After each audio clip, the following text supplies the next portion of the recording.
अब भारत के उस शहर का भी रुख करते हैं जहां पर पिछले 72 घंटों के दौरान तनाव बना हुआ है। उत्तर प्रदेश रियासत के संबल इलाके में बात करते हैं जहां पर मस्जिद के मामले ने इंतहाई संगीन रुख इख्तियार किया है और आज दुनिया भर के अखबारों में तस्वीरों के साथ कुछ खबरें भी शाया हुई है। उत्तर प्रदेश के संबल इलाके में तनाव बरकरार है। संबल मस्जिद मामले के अंदर जिस तरीके से तशद्दुद भड़क उठा है, इसकी सुप्रीम कोर्ट तहकीकात करे और सुप्रीम कोर्ट की निगरानी में तमाम मामला चले, ये हिज़्ब इख्तिलाफ के मुख्तलिफ लीडरों की तरफ से सामने बात रखी गई है। याद रखिएगा, शाही मस्जिद जो जामिया मस्जिद शाही जामिया मस्जिद जो संबल के अंदर है, उसको लेकर तनाव खड़ा हुआ था जब दूसरी मर्तबा सर्वे टीम वहां पर पहुंची थी और दोनों तरफैन की तरफ से बातें सामने रखी गई, जिस दौरान एहतजाजी मुजाहिरा हुआ और मुजाहिरीन मुश्तहिल हुए, संग का जंग हुआ, गोली लगी, गोली चली, जिसके नतीजे में 4 लोगों के मारे जाने की अभी तक खबर आ रही है। इस बीच उत्तर प्रदेश के नायब वजीर आला का बयान सामने आया, जिन्होंने कहा कि हालात को देखा जा रहा है और हालात को देखने के लिए इंक्वायरी के अहकाम भी जारी कर दिए गए हैं, जो किसी भी कीमत पर मंतकी अंजाम तक पहुंचाए जाएंगे। 1 दर्जन से ज्यादा FIR दर्ज किए गए हैं, 2500 से ज्यादा लोगों की तलाश जारी है। इस बीच मस्जिद इंतजामिया कमेटी पर रात देर गए संगीन इल्जामात लगे हैं कि जिस तरीके से प्रेस कॉन्फ्रेंस करके दंगा भड़काने की कोशिश की जा रही है, दरअसल मामला कुछ अलग था, जिस पर पर्दापोशी करने की कोशिश शाही जामिया मस्जिद की इंतजामिया कमेटी की तरफ से की गई है। फिलहाल याद रखिएगा, मारूफ वकील जो है उनकी तरफ से विष्णु शंकर जैन जो सुप्रीम कोर्ट के वकील हैं, इन्होंने मस्जिद को लेकर मामला अदालत तक लाया। अदालत पर अपनी बात रखते हुए कहा कि बाबर के दौरे ज़माने में, जब मुगल एम्पायर बाबर था, तो उस दौरे ज़माने में यहाँ पर एक कदीम मंदिर था जिसको तोड़कर मस्जिद बनाई गई है।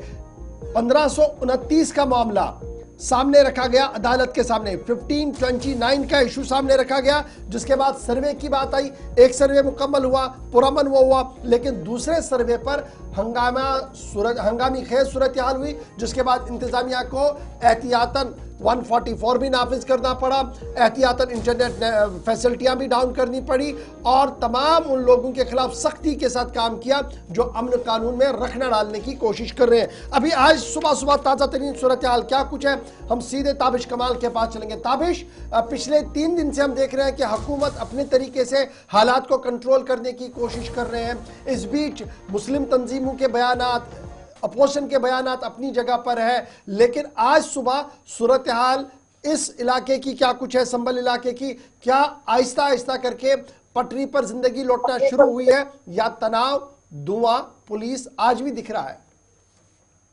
देखिए अशफाक साहब, कल जिस तरह से मस्जिद कमेटी के जो सदर हैं जफर अली साहब, उनको गिरफ्तार किया गया था, उनको सिर्फ हिरासत में लिया गया था, उनके बयान दर्ज किए गए, क्योंकि पुलिस ने देखा कि जफर अली को गिरफ्तार करने के बाद थोड़ा सा माहौल में फिर गर्मी हुई थी, लोगों की नाराजगी सामने नजर आ रही थी और इसलिए कुछ देर के बाद उनके बयान दर्ज करने के बाद उनको छोड़ दिया गया।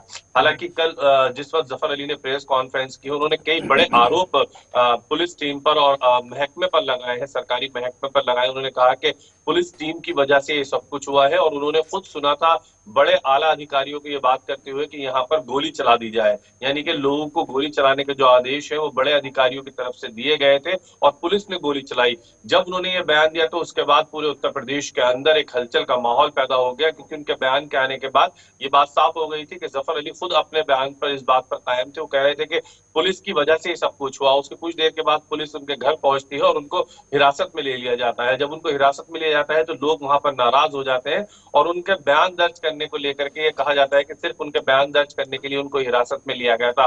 हालांकि जफर अली को कुछ देर के बाद छोड़ दिया जाता है और उसके बाद DM और SSP दोनों प्रेस कॉन्फ्रेंस करके कहते हैं कि कोई जो भी जफर अली ने आरोप लगाए हैं वो पूरी तरह से गलत है, बल्कि अब पुलिस एक नई कार्रवाई करने जा रही है। जिन लोगों की वजह से ये नुकसान हुआ है उनसे ही इसकी भरपाई की जाएगी। यानी पुलिस अब उन लोगों की शिनाख्त करेगी जिन लोगों की वजह से नुकसान हुआ है, और जहां पहले से ही लोगों में नाराजगी है, गुस्सा है, अब पुलिस दूसरा एक और कदम उठाने जा रही है। लोगों की शनाख्त की जाएगी और उनसे हर्जाना भुगता जाएगा और नुकसान की भरपाई की जाएगी। लेकिन जफर अली अब कुछ भी बोलने से साफ मना कर रहे हैं। जिस वक्त वो कल थाने से बाहर निकले तो काफी ज्यादा वहां मीडिया थी, हालांकि नेट वहां पर बंद है, अभी भी स्कूल कॉलेजेस को बंद कर दिया गया है, कर्फ्यू जैसे हालात इलाके के अंदर है। पुलिस अपनी तरफ से दावा कर रही है कि हालात सामान्य हो चुके हैं, लेकिन अभी कुछ देर पहले भी लगातार हम संभल के कुछ लोग हैं जो पत्रकार हैं वहां, उनसे हम बातचीत कर रहे थे, वो कह रहे थे कि अभी भी लोगों में डर और दहशत का माहौल है, लोग घर से बाहर नहीं निकल रहे हैं, खुद डर की वजह से घर के बाहर नहीं निकल रहे हैं। पुलिस लगातार वहां पर गश्त अच्छा, कर रही है। इस तो बीच ऐसे जब में हम लोग एसेंशियल सर्विसेज की बात करें, बच्चे हैं, बुजुर्ग है, दवाइयां लानी है, खाने पीने की अशिया की जरूरत है, उसको लेकर क्या व्यवस्था है? अगर संभल के इलाके की बात करें, क्या सिर्फ थोड़ा सा इलाके ये तनाव है या पूरा संभल इस वक्त इसी तरीके से तनाव के अंदर है? देखिए, अगर मैं पूरे इलाके की बात कर लूं तो पूरे संभल के अंदर इस वक्त डर और दहशत का माहौल है। हालांकि जो वहां पर इस तरह की चीजें हैं वो मुहैया लोग एक दूसरे को करा रहे हैं और एक दूसरे से हालचाल जानने की कोशिश कर रहे हैं, क्योंकि इंटरनेट डाउन है, टेलीफोन के जरिए लोग एक दूसरे से बातचीत करके तमाम मसलों का हल करने की कोशिश कर रहे हैं। लेकिन सबसे अहम बात यह है कि अब पुलिस और आम जो आवाम है वहां पर ये कह रही है कि जिन लोगों ने पत्थरबाजी की, जो लोग वहां पर पहुंचे, ना वो लोकल रिहायशी लोग थे, न वहां के बाशिंदे थे, समझ नहीं आ रहा था कि कौन लोग थे, कहां से वो अचानक भीड़ आई, किन लोगों ने पथराव किया और ताबिश, कौन लोग एक और माहौल चीज को जानना चाहूंगा, जो तालीमी इदारे स्कूल्स वहां पर बंद किए गए थे एहतियाती तौर पर, क्या उन्हें दोबारा खोला गया या अभी भी वो बंद है? अभी वो सब बंद है। अभी तालीमी इदारे तमाम बंद है, तमाम ऐसी जगहों को बंद किया गया है जहां पर भीड़ भाड़ इकट्ठा हो सकती है। उसके अलावा फिलहाल अभी इंटरनेट वहां पर बंद है, यानी कि जो वहां का सूरत हाल वीडियो के माध्यम से हमारे पास आ सकता था, जो वीडियो के जरिए हम कुछ वीडियोस मंगा सकते थे, वो फिलहाल नहीं मंगा सकते। उसकी वजह यह है कि वहां पर अच्छा अभी जी, फिलहाल फटाफट से ये इंटरनेट भी डाउन किया बताइएगा, गया है। मेंबर पार्लियामेंट पर भी पर्चा लगा और एमएलए पर भी पर्चा लगा, इस बीच क्या वाकई तौर पर उनकी कोई इन्वॉल्वमेंट है? जिस तरीके से पुलिस और सारे एजेंसियां बता रही है कि उनके कहने पर यह सारा हुआ। देखिए, member of parliament Ziaur Rahman Barq हैं, जो शफीकुर रहमान बर्क उससे पहले सांसद रहे हैं, बहुत ज्यादा सुर्खियों में सब बर्क साहब रहते थे, उन्हीं के पोते हैं जियाउर रहमान बर्क। जी। ये तो 2 दिन से वहां थे ही नहीं। बैंगलोर जेपीसी जो वक्फ बोर्ड की कमेटी की बैठक बैंगलोर में चल रही थी, वहां मौजूद थे। सांसद साफ ये कह रहे हैं, और इसी को लेकर के कल अखिलेश यादव ने लोकसभा स्पीकर ओम बिरला से मुलाकात की। तमाम वो अपने सांसदों के साथ वहां पहुंचे और उन्हें बताया कि जो जियाउर रहमान बर्क है, जो समाजवादी पार्टी के सांसद हैं, वो तो 2 दिन से उत्तर प्रदेश में ही नहीं थे, वो तो 2 दिन से बैंगलोर गए हुए थे। आखिर क्यों उनके खिलाफ एफआईआर दर्ज की गई? कोई ऐसा बयान दिया जाए। दूसरी तरफ जहां जो लोकल विधायक है नवाब इकबाल महमूद, उनके बेटे के खिलाफ एफआईआर दर्ज की गई है, जबकि उनके बेटे की तरफ से कहा जा रहा है कि वो लोगों को वहां शांत कराने के लिए गए थे, अपील करने के लिए गए थे।